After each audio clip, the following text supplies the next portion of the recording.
permita-nos que, na tua glória, nos assente um à tua direita e outro à tua esquerda. Olha que pretensão. Mas Jesus disse: não sabeis o que pedis. Podeis vós beber o cálice que eu bebo e receber o batismo com o que eu sou batizado? Disseram-lhe: podemos. Tornou Jesus e disse: bebereis o cálice que eu bebo e recebereis o batismo com que eu sou batizado. Porém, quanto ao sentar-se à minha direita ou à minha esquerda, não compete concedê-lo, porque é para aqueles a quem está preparado. Ou seja, Jesus disse que eles iriam beber do cálice que Jesus iria beber e ser batizado com o batismo que ele iria ser batizado. Esse é o fogo. Todos os apóstolos iriam passar pelo batismo do fogo. E também nós passamos pelo batismo do fogo. Lembra que Pedro fala algo semelhante a isso? Pedro fala assim: olha, não estranheis quando um fogo ardente surgir no meio de vós com a intenção de provar-vos. Porque assim como o ouro que é provado no fogo e passa pelo fogo e continua, né, e é limpo, assim a fé, uma vez aprovada, é mais preciosa do que o ouro. Pedro entendeu que o ouro era uma comparação da fé. O ouro no tabernáculo, no templo de Deus, de Salomão, ele é uma comparação da glória de Deus e da fé dos homens. Só que o ouro passa pelo fogo e Pedro fala, mesmo assim é incorruptível. O ouro passa pelo fogo, é apurado e mesmo assim é incorruptível. Mas a fé, uma vez provada e aprovada, ela é mais preciosa do que o ouro, porque a fé é incorruptível, ela traz salvação. O ouro era uma parábola. E o que é esse fogo que surge no meio de nós? É o Espírito de Deus, irmãos. É o batismo de fogo. Isso acontece, às vezes, todo dia na nossa vida. É que quando Jesus fala do batismo de fogo, na vida dele era morte, mas ele todo dia era provado. Lembra que Jesus falou? O batismo que ele falou que ele iria ser batizado, iria se angustiar, é o batismo da morte de cruz, né? Mas o Senhor Jesus disse: aquele que quiser vir após mim, o que tem que fazer? Uma vez por semana?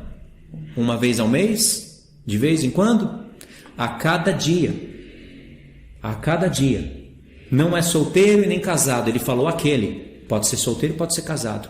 Aquele que quiser vir após mim, a cada dia. Tome a sua cruz. Então, a cada dia, negue-se a si mesmo. Tome a sua cruz e siga-me. Negar a si mesmo, luta contra a carne. Para que a cruz? A cruz é onde a gente crucifica, simbolicamente, né? A cruz é onde a gente crucifica tudo que é maldito.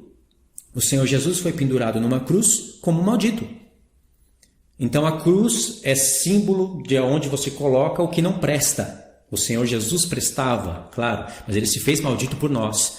O apóstolo Paulo fala: pela cruz de Cristo, eu estou crucificado para o mundo, mas o mundo está crucificado para mim. O que ele quer dizer com isso? Pela cruz de Cristo, o mundo me vê como maldito. O mundo quer me pôr na cruz, mas eu também ponho esse mundo na cruz, porque esse mundo é inimigo de Deus. Se alguém quiser se tornar amigo de Deus, tem que se tornar inimigo do mundo. Deus que criou o mundo, mas esse mundo jaz no maligno. Então, a cada dia você tem que negar a si mesmo, tomar a sua cruz e seguir o Senhor. E isso já é batismo com fogo.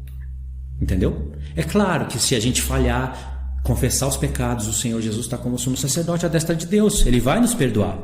Mas vai chegar um momento em que esse batismo do fogo vai custar a sua própria vida, principalmente no tempo do fim.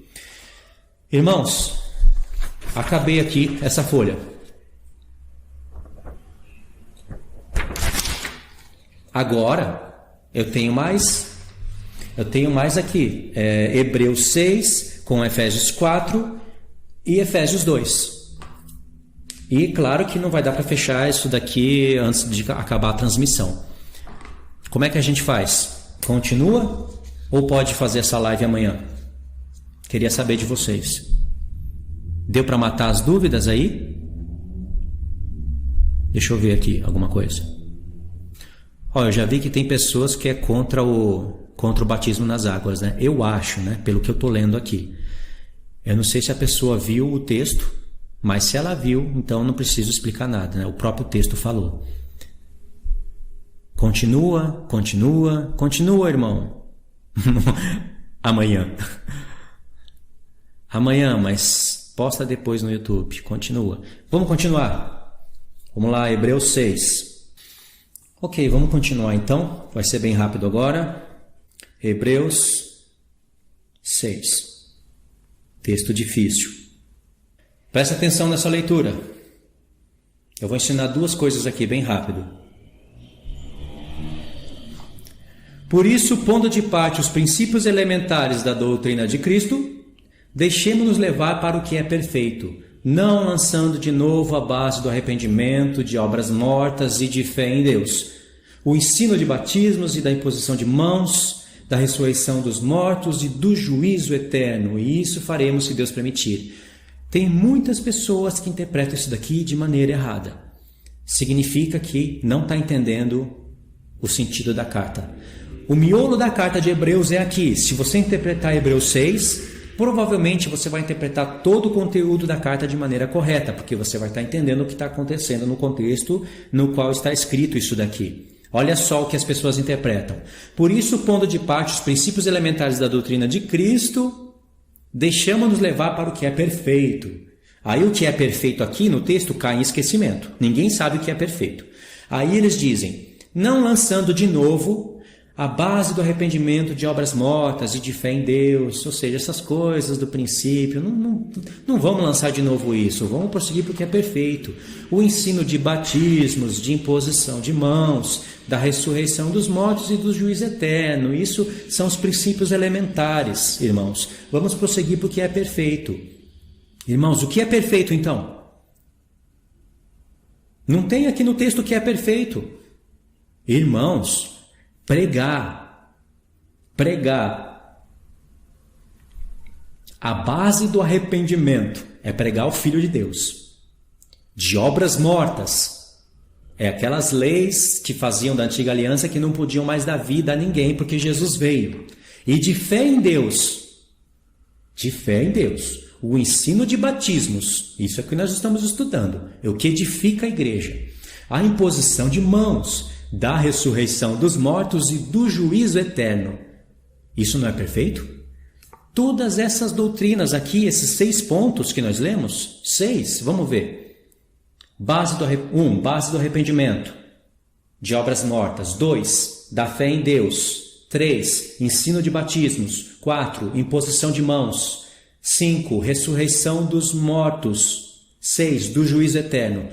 Essas 6 coisas são tudo coisas perfeitas, coisas que tiram as pessoas da antiga aliança e levam para a nova, coisas que fazem os pecadores crer em Deus, pregar o juízo eterno. Você precisa entender o tribunal de Cristo e o trono branco. Como que essas coisas são princípios elementares da doutrina de Cristo? Essas coisas são coisas perfeitas, irmãos. Os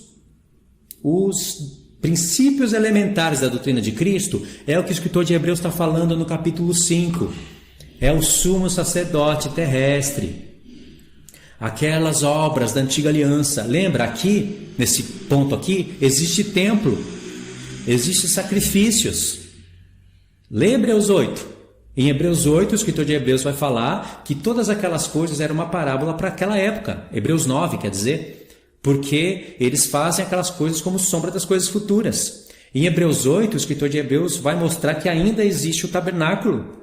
Eles estavam fazendo, tabernáculo não, templo, né? Eles estavam fazendo aquelas coisas sem entender, mostrando que o caminho dos santos não estava aberto para eles.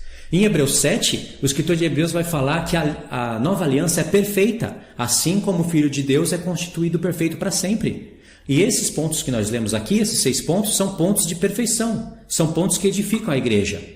Princípios elementares da doutrina de Cristo está no capítulo 5. É Cristo como sumo sacerdote da antiga aliança. Cristo, assim, eu digo, a figura de Cristo, né? O sacerdócio levítico, que é imperfeito. Essas coisas têm que pôr de lado e eles têm que prosseguir para o que é perfeito.